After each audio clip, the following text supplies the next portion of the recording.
Midjourney. I've used it a couple of times. Actually, Aaron, one of my colleagues, uses it all the time. But Brandon, you were mentioning something about earlier when we were talking that there's a certain way you can prompt these things. Like there's certain ways that you would prompt a Midjourney that might be a little bit different than a ChatGPT. Can you talk a little bit about that? With like Midjourney and DALL-E and Stable Diffusion, a lot of times what you find is if you know the artist, so people who are like art historians are actually very primed for being able to be excellent prompt engineers for generative art.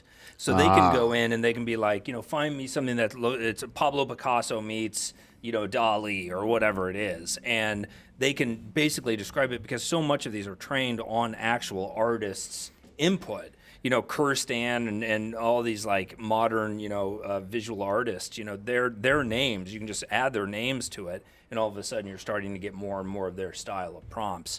So I think that's really cool. But yeah, in terms of like, how do you actually perfect it, you just end up, it's just complete trial and error. Yeah. And then trying to find other resources like Lexica and different things to go and see like, oh, here's this photo. I can go copy this prompt and paste it in. Yeah, I've got to check that out because that is the thing that helped me the most was like getting started, right? Like, all right, how do I even get this engine going?